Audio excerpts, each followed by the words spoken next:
Moving into section 8.3, which is the last section that we're going to be going over in chapter 8 together, we are going to be learning how to add and subtract rational expressions. So again, I have a couple examples of just regular fractions to help us remember what the rules are.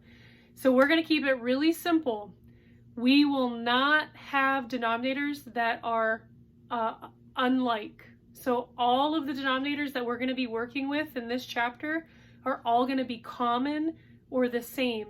And so we just want to remember how to do that. And we'll save the more complicated where the denominators are not the same for another class. All right, so when we look, I have the same fractions here, 7/15 and 2/15. One we're going to be adding and one we're going to be subtracting. So if the denominators are already the same, if they're already common, all we have to do is add across the top or subtract across the top. So if the bottom is the same, it stays the same. If the bottom is the same, it stays the same. So just keep that in mind whenever you're working with rational expressions in this chapter. If the bottom is the same, you're not changing the bottom. So now we've determined that the bottoms are the same, we don't have to find an LCD or least common denominator. What we're going to do is just add across the top. 7 plus 2 equals 9. And then on the bottom, we're going to subtract across the top. 7 minus 2 equals 5. Now, are we done with those? No. So just like we learned with fractions, we always put in lowest terms. We always simplify, we always reduce, we always cancel out, whatever we have to do to put that fraction in lowest terms. So both of these fractions can be put in lowest terms. So 9/15, both of these terms, or both of these numbers can be divided by 3. 9 divided by 3 would give us a 3 on top. A 15 divided by 3 would give us a 5 on the bottom. Same thing for our bottom fraction where we subtracted. Only this time we can subtract the top and or divide the top and the bottom by 5. So 5 divided by 5 will give us a 1. 15 divided by 5 will give us a 3. So this is just a really quick recap of our operations of fractions. And again, we're still dealing with fractions.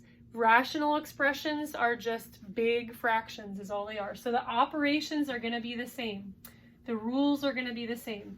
So the first thing that we want to do when we're looking at our rational expressions that we're adding and subtracting up here together is, are the bottoms the same? Yes. So it's the first thing that we want to establish, and I can tell you that all of your homework problems, the bottoms will be the same. That's all we're going to be working with in 8.3.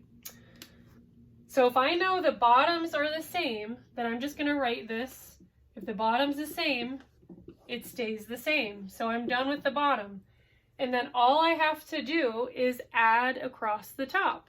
So none of these terms are alike, so I can't actually do anything. So I'm just going to have q squared plus 12q plus 27 on the top. Now that we've added the top all together, we can see, oh, this is a trinomial. I can factor this trinomial. So let's go ahead and do that. So when we're using our trinomial factoring, we know we're going to end up with two sets of parentheses. Our variable is a q. Our sign at the end is a plus sign, so we know we're going to have a plus and a plus. And then what factor pair of 27 will equal 12? Well, 9 times 3 will equal 27, and 9 plus 3 will equal 12. So I'm going to end up with a q plus 3 on top, so I'll write this over here. We'll have a q plus 3, and then a q plus, and that should be a 9, right? So that's supposed to be a 9. So q plus 3, q plus 9 on the top. And what do we say was on the bottom? Well, if the bottom is the same, it stays the same. So we just have a q plus 3 on the bottom. And what is going to happen to those q plus 3's? They are going to cancel out. So your final answer, after you realize that you're not doing anything with the bottom because the bottom's already the same, and you're just adding the top, and then we factored the top, all you're going to be left with after you cancel is q plus 9. So that would be your answer after you simplify everything. Now what about adding? Well, adding is the same thing. Look at the denominator. If it's already the same, then you're not doing anything with it. You can worry about that at the very end when we start canceling and reducing. But right now, all we're going to do is just say, well, the bottom is z plus 2, so it's going to stay z plus 2. But on the top, I'll have z squared minus 4. So I'm just kind of combining everything on top and putting it together. So z squared minus 4. Now what does this look like? Z squared minus 4 is a difference of squares, where we'll end up with a z plus 2 and a z minus 2. And what's our denominator on the bottom?